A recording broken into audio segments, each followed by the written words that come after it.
도나도나 머니 돈나 돈나들의 돈 이야기 돈 이야기하는 돈나들 시작하겠습니다. 인사 소개하겠습니다. 안녕하세요. 저는 베스트 회계법인 대표 조이스코입니다. 선우보험의 선우미숙입니다. 안녕하세요. 네, 파이닐 부동산의 조앤입니다. 조이너스케어 대표 최은숙입니다. 안녕하세요. 우리처럼 이렇게 3, 40년 미국에 사는 사람들은 고국으로 돌아가는 여기민에 대해서 어떤 생각들을 가지고 있는지 한번 얘기를 나눠보고 싶어요. 미숙이 언니 먼저 시작할게요. 왜냐하면 지난번 여행 갈 때 마음속으로 그런 생각이 있었다. 좀 알아보고 싶은 생각이 있었다고 하셨으니까.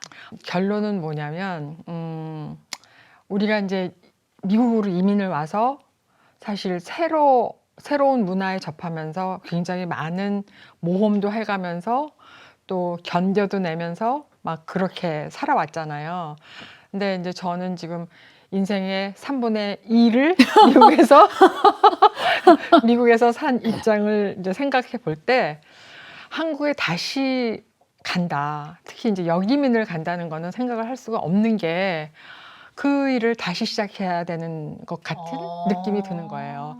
근데 지금은 그렇게 다시 모험을 내가 해야 된다. 그러니까 그야말로 모험인 거예요. 저한테는. 그래서 여기민을 가는 거는 나는 이제 접었고, 그리고 이제 뭐 거소증을 얻어서 뭐 이중 국적을 갖는다는 것도 우리 다시 한번 생각을 해보자라고 이제 얘기를 한 것이 첫째로는 이제 시스템을 잘 모르기도 하고, 그리고 뭐 한 3주밖에는 안 있었지만 빨리 돌아가면서 내가 겪은 그 한국 문화에 굉장히 많은 이질감이 느껴지더라고요. 생애 3분의 2를 여기서 살았기 때문에 그동안에 알게 모르게 여기에 막 익숙해지려고 노력했던 그런 것들이 이제 지금은 나의 일부가 되어 있잖아요. 그죠? 그래서 다시 가서 이제 내가 그래도 옛날에 살았던 곳이니까 모든 것이 다 익숙할 거야 라고 생각을 했는데 마치 그냥 한국말만 하는 이방인처럼 느껴졌어요. 조이스는 사실 여기민이라는 소리조차도 되게 생소하지 않아?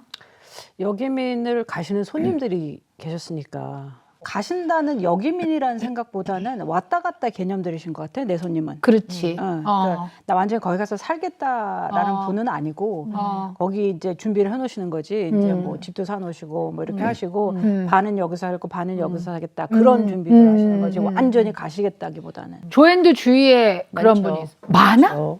저한테 집을 맡겨놓고 가신 분도 계시고. 오. 그러니까 그분들도 처음에 저랑 의논할 때는 집을 이제 맡기고 가야 되니까 안 파시는 거죠, 집을. 안 팔고 제가 가서 뭐 1년이고 2년이고 3년이고 좀 살아보고 거기서 살만하면 이 집을 나중에 팔게 되겠고 그러니까 그 사이에는 렌트를 해주세요. 이렇게 되는 거죠. 그렇지. 혼자 사시는 분인데 되게 경제적으로 넉넉하신 분이고 이제 그런데 이제 자녀들은 여기서 다 미국에서 있고 그리고 교육 수준도 되게 높으신 분인데 이제 일단 그 학교에서 오퍼를 받아서 교수님으로 가게 됐는데 일단 이 교수님이 문제가 아니라 당신은 이제 한국에 살만한 데인가 아닌가를 알아보시고 지금 한 3년째 살고 계시거든요. 아직도 다웃하고 계시더라고요. 확신이 안 서시는구나. 지금까지의 결론은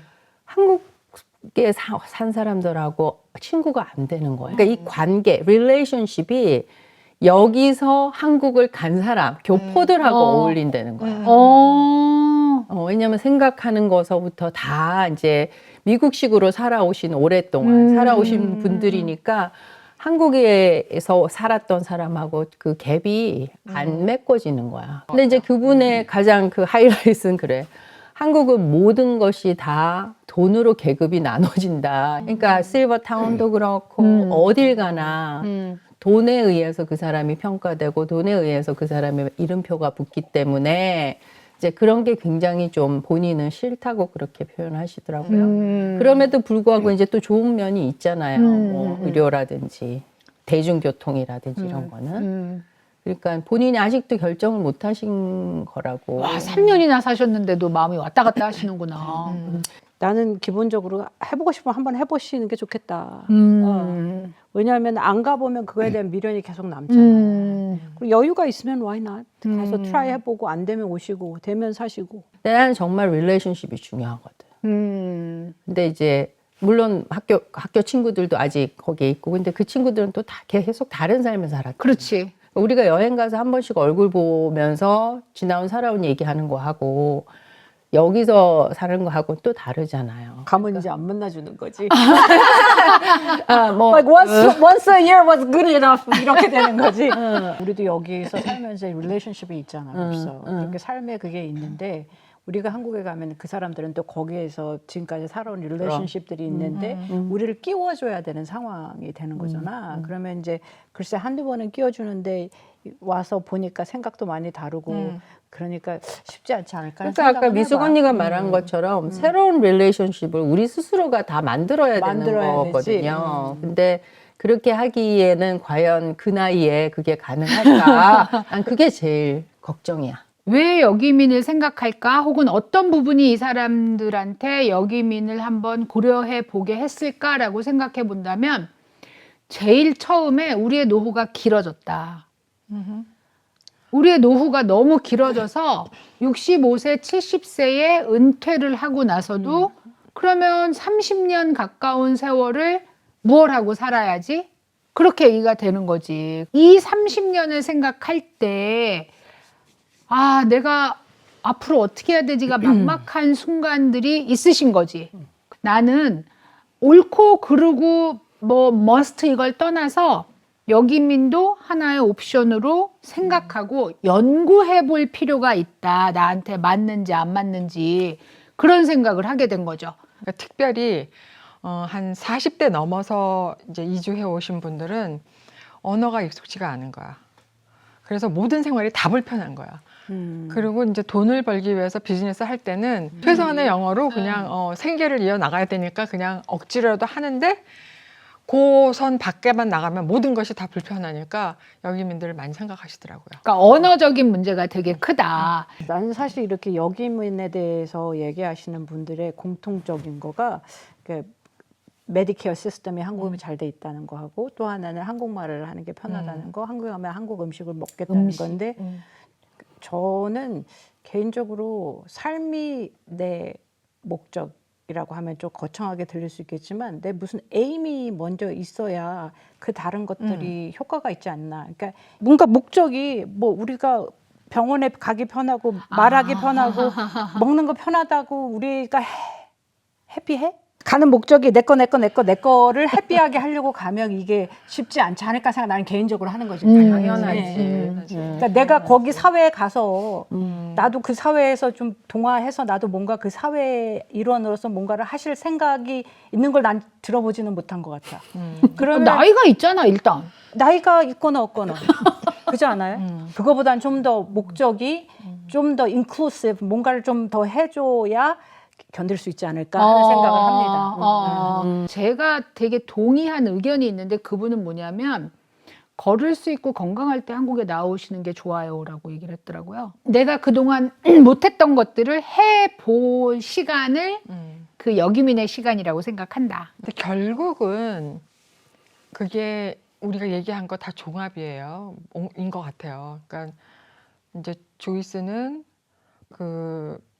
마지막 30년에 정말 그 목적이 뭐냐, 모티브가 뭐냐에 따라서 그게 먼저 설정이 되고 나서 이제 그 부수의 것을 생각해보고 여기민 얘기를 하는 것이 어떠냐라고 생각했고 여기는 릴레이션십 얘기를 했잖아요.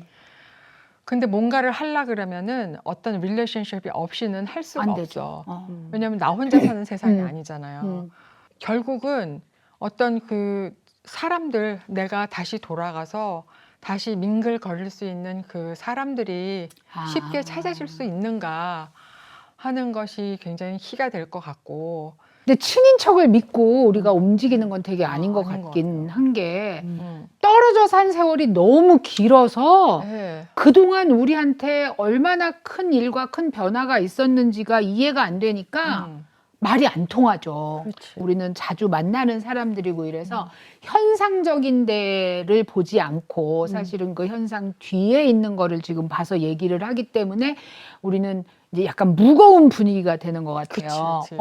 현상만 보고 한다면 아까 말한 것처럼 뭐든지 IT 빨라서 뭐든지 편해, 의료 시스템 좋아, 뭐 이런 얘기를 하게 되잖아요. 근데 그 너머에 존재하는 거를 보게 되면 그게 굉장히 적응하기 힘들지 않을까. 우리가 미국에 처음에 왔을 때처럼 힘들지 않을까라는 생각을 하게 된다는 거죠. 아니 근데 주변에 그 아시는 분이 너무나 심플하게 그냥 돈 계산만 딱 하고 그렇게 여기민을 생각하시는 분들이 제법 있었거든요. 어떤 돈 계산? 그분은 뭐 한국에 가면 모든 게 다 해결될 거라고 생각을 하시더라고. 한국에서 무슨 연금이 나오고 무슨 연금이 나오고 여기 소셜 연금 나오는 거 합하면은 충분히 자기가 먹고 살고 이런 계산들을 하시는 분이 있었거든. 극빈자의 경우를 얘기를 한다는 거야. 우리가 한국 사람이 여기민을 가서 한국에서 사는데 극빈자로 살 생각을 하고 그렇게 나는 옆에서 너무 비참했어. 근데 이런 거 있어요. 우리 사실 미국에서는 어떻게 생각하면 뭐 저 사람이 뭘 입고 다니든지 뭐 저 사람이 무슨 차를 갖고 다니든지 별로 상관하지 않지 않아요? 그 내 말이 그 말이야 언니. 모든 한국에서 모든 계급이 돈으로 나눠진다고. 미국에 살면서 우리가 이제 마이너리티잖아. 그러면 어떤 사람은 자기가 이제 자영업을 하면서 상대하는 어떤 특정 인종이 있겠지. 그럼 그 인종의 어떤 나쁜 면들, 좋은 면들을 다 봤을 거 아니에요? 그러면서도 본인 스스로가 가지고 있는 어떤 자격지심이 생길 수가 있어, 사람이기 그렇지, 때문에. 그렇지. 그래서 어떤 인종이 나를 무시한다. 이런 생각이 한쪽 면에 이렇게 조금 있단 말이야, 그 사람이. 근데 그게 싫어서 한국을 간다고 쳐, 예를 들면. 나는 여기서 어떤 인종한테 discrimination 나 당하기 싫어서 나는 우리의 고국인 한국에 가서 살래. 인종차별이 없는 그럼 가. 근데 인종차별을 돈으로 당해. 같은 인종한테 당해. 열받는 거지. 이런 미친 이렇게 되는 그러니까 거야. 너무 한쪽만 생각하는 게 아닌가. 그러니까 그런 거를 다 내가 과연 나에게 자격지심이 뭔가, 뭐 아까 말한 그 현상 말고 뒷면에 내가 왜 가려고 하는가. 정말 내가 우리나라가 잘 되기를 바라고 그 커뮤니티에서 뭔가를 좀 하고 싶고 또 그 사람들하고 다 이렇게 해갖고 좋은 나라를 만들고 싶어서 간다. 그러면은 why not? 근데 어떤 한 가지 생각을 가지고 간다는 거는 조금 아이러니한 것 같아요. 근데 이제 대부분이 사실 은퇴하고 가시는 분들은 돈 쓰러 가는 거잖아요. 그러니까 어느 정도의 경제력이 돼야지 사실 여기민이 가능하지. 아까 그 예를 들은 어떤 분처럼 가서 한국 가서 내가 뭐 무슨 보조도 받고 무슨 보조도 받고 이러고 살래? 이거는 아닌 것 같아요.